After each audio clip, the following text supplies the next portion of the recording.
Tapos ang liit-liit ng cake, nagliliyaan kami kumain kasi 4 na lang na pieces, 25 kami. Ayun.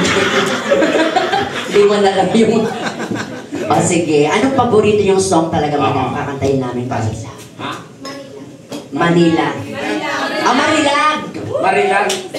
Marilag naman. Kalaban ng Marilao. Bulacan yun, my friend. Marilag. Bakit ganun? Kanina, yung mga suot namin mga pambabae, tapos mga nire-request nyo para mga pang-addict na ano. Yung isa kanina, yung request niya, oh ha, saan ka naman pupunta girl? Ang kinig ng mga server nila dito. Kaibigan ko yun eh. Tsaka hindi talaga, golden daw talaga mamaya, kantayin namin nila ko yung ano. Gusto niyo ba, take out nyo na lang. O sige, madam, stand by, ayaw so lang pinano. Ano pinakamot mo daw dyan, naka-bitch? Ganyan talaga si Tekla pag medyo nahihirata na siya yung parang ano no? Hindi. May bone. My friend, parehas ka na sa liit. O kasabihin si Tekla ng Bisaya. Excuse me, Spanish. Bisaya pala yung Tekla. Ako, I hate mga Cebuano. Pumunta ko ng Bisaya sa tsaka Mindanao. Kanyali lang, patapusin niyo. Nagsishare pa ng si Tekla. Gusto tapos ako dyan sa mga Cebuano. Paano ka sabi? Bisaya sa Mindanao. Parati ako nagsasupper dyan. Ba't yung sa supper doon, hindi mo marunong ka din naman Ang ata. pagdating ko doon, bilang binabati, hello, supper tikla! Sabi, sino sa supper tikla?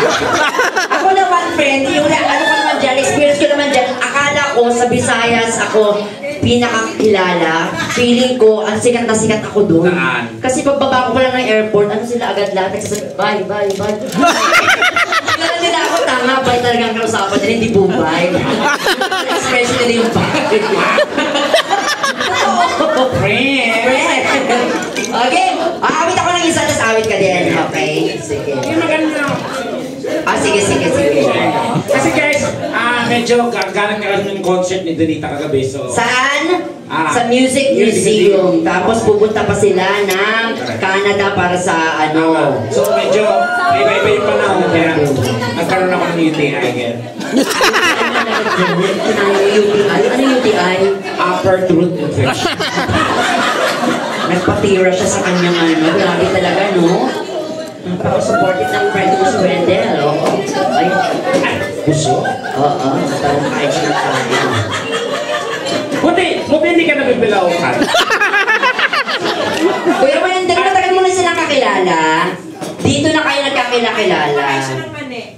Mani. Kainin mo yung mani nga pa. Ingay ng babae ito. Pasakan mo nga ng buratang bunga. Energetic lang talaga si Madam. Kanina kasi nauna ako dito, narinig ko na siya nagpa-participate talaga. Pero Ilongga? Ilongga ka naman! Ilongga ka? Hindi po, tatagaling! Tagi na pala, yun ang play ko. Ito guys ito i-share ko lang. Ang Ilongga talaga ang pinakakalmado na lahi sa ingay.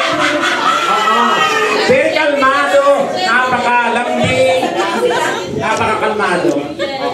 Paano mo nasabi yun, my friend? May kaibigan ako alam mo masabi kung bakit siya kalmado? Kasi yung kalmado. Punta ng bahay, duguan yung kamay. Dugo yung kamay. Mars, ba't may dugo yung kamay mo? Oh. Alam mo sabi niya? Ano sabi niya sa'yo? Ay, may pinatay ako dalawa. Pero at least, Tatlo sana yun, Mars, kaso makulit yung isa eh. pero kalmado siya sabi. Ito siya, Mars, pakisabi lang magandyan na yung mga pulis na. Kalmado pa din. Ganun naman may Ilonggo. So sila yung mga tao Sa mga ano? nakakita, walang Ilonggo ang nai-report na hold-upper. Paano mo nasabi yung ganyan na naman? Papasok yung Ilonggo na hold-upper sa bangko. Huwag kayo kikilos ang masama. Kalmado pa din. Subukan yung gumala, magpapaputok ako. Kaya nang-hold up niya yung ano, bangko. Sabi ng dealer, nagbibiro ka ba? Ilonggo din yun. Nakakatuwa. Sino ba yung mga Ilonggo dito? Lahat. Ang dami. Nakaka-out of place naman to kasi nakakatuwa po ako. May Ilocana ba dito? Wala. Sana may kikwento pa man din sana ako. Sayang. Next time na lang. Bakit? Okay naman. Ano? okay. Ganun naman yung mga Ilocano. Kung mga Ilonggo, makakalmado kami naman. Parang akala mo galit, pero yung pala, ang malambing din. Yun, diba? Nagpaksi taukim! Ganon. Ang ibig sabihin, mabaho ang puki mo. Totoo naman talaga mabaho na yan natin. Kasi, Napunta na sa usapan. ate, kahit anong gawin yung hugas dyan, mabaho pa rin. Kasi ang tawag dyan, natural lubricant. Kasi imagine nyo guys, ang pepe nyo, kung ginawa ng Diyos ang pepe nyo tuyo, ang pangit ng tunog pag naglakad. Ano sabi? Yung kalsada, nangangamoy sunog na klak. Kaya may ganon. So, kahit anong bugbog nyo dyan, kahit anong hugas dyan, baka May may amoy isang pa din. original scent na May yun. amoy pa din. Oo. Eh, ba't parang I may should nakita know ko? that. Ba't alam mo? Diyos ko! Kaya tayo naging bakla dahil dyan sa pepe na yan eh. Dahil nung pinanganak kami mga bakla, hindi naman uhang ano namin. Ano ang sinasabi natin? Aksing agad. May amoy. May amoy. Pero sabi nila wala na daw amoy yan. Kasi nung sinasabi mo may amoy pa yan, may umiiling kanina. Sino? Yung kaibigan nating Shibuli. Okay. Ayun yun. Sabi hindi daw totoo. Anong amoy? Oh! Nasang PH care. Coming from her. O sige, kung nasang PH care yan, be, halika dito, tapos ipaamoy mo sa kanilang lahat. Serve mo. Alam mo, kay ano nagkakampi natin yung mga yan? Oo naman, kaya nga napansin ko agad kaninang friend kasi kakampi talaga It natin. reminds me of my best friend na si MJ. Ang tomboy. Ay, yung kinukwento mo sa akin ng taping. Taga-Tagaytay. Oo. Diba? Yung lumipat na sa Alfonso. Buntis ngayon eh. Buntis. Wala eh, nagkainuman kami. Ura, tol, trabahin ako bukas sa kami. Nagka-girlfriend ka ng tomboy talaga. Lahat naman naging karelasyon ko, tomboy. Si Michelle, kung nakapanood yan. Oo. Napanood mo ba si Michelle? Patalsik! Hindi napanood. Talsik!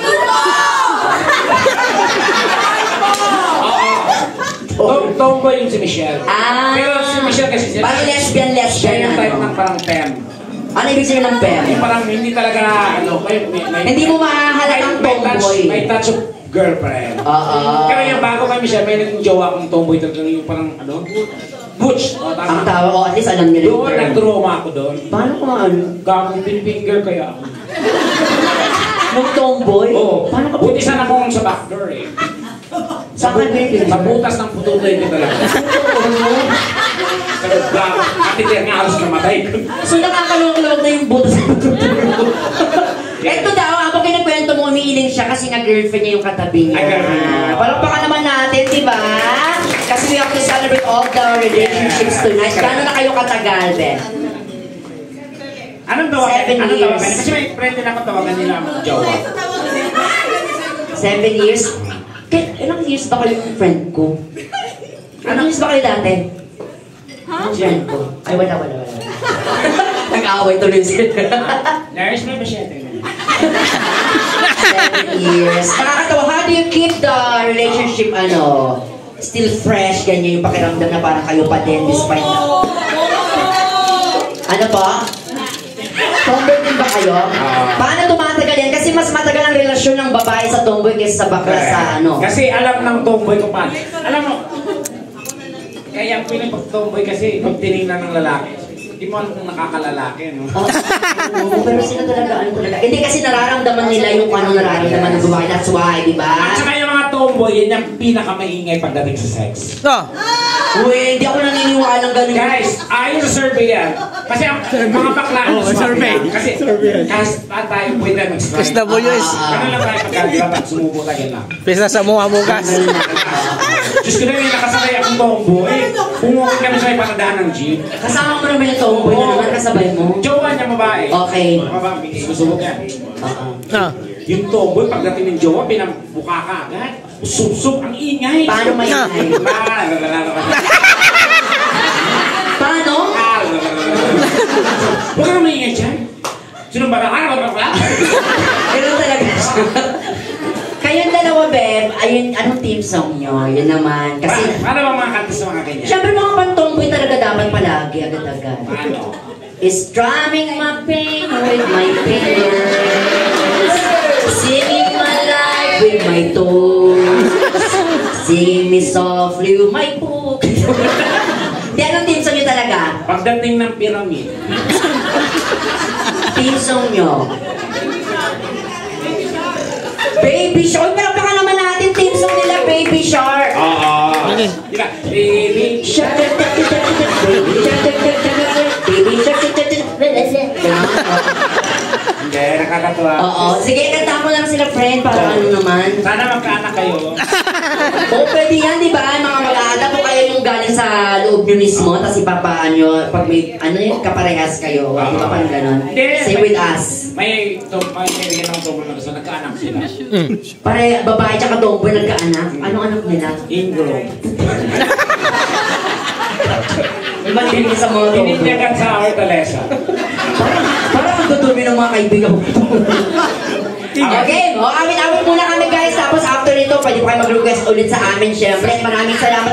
Again, we would like to say thank you. Our gratitude to our friend, of course, from Arizona. Thank you so much. Francis, and of course, Ma'am, ang pangalan nila? Apple. Ang Apple, and Sir Alex. Alex ba? Alex Son. Francis. Thank you so much. We're not, kasi, we're so touched. Kasi, among mo, kasi, kulang kasi ito. Kaya lang ang huli. Tsaka sabihin mo na kasi pwede problema kayo na, di ba? Pasensya na po kailangan niya sabihin kasi po yung grab mula sa QC po papunta dito 9:20. So, ibig sabihin kung 9:20 kami parehas, meron na lang kami tigo 80. Di ba makakain ng Paris? Walang drinks. Gusto ano machuchupa natin sa 80? Malay mo naman, nandiyan yung barkada mo. Naku! Ang gwapo. Ano kuya, hindi ka natin yung ulit dito. Ay, naku, magiging may experience na ng bonggang-bongga. Bago mo kung matira, mahirap kang tanggalin yung mga stockings. DJ, play mo yan. Para po sa mga lahat na naturete sa pag-ibig. Pagkakakan! Game! It's your turn naman po guys na umawit po with this song. Kailangan talaga namin kumanta para mabuo yung sweldo. Pero syempre, Kapitan! at palakpakan po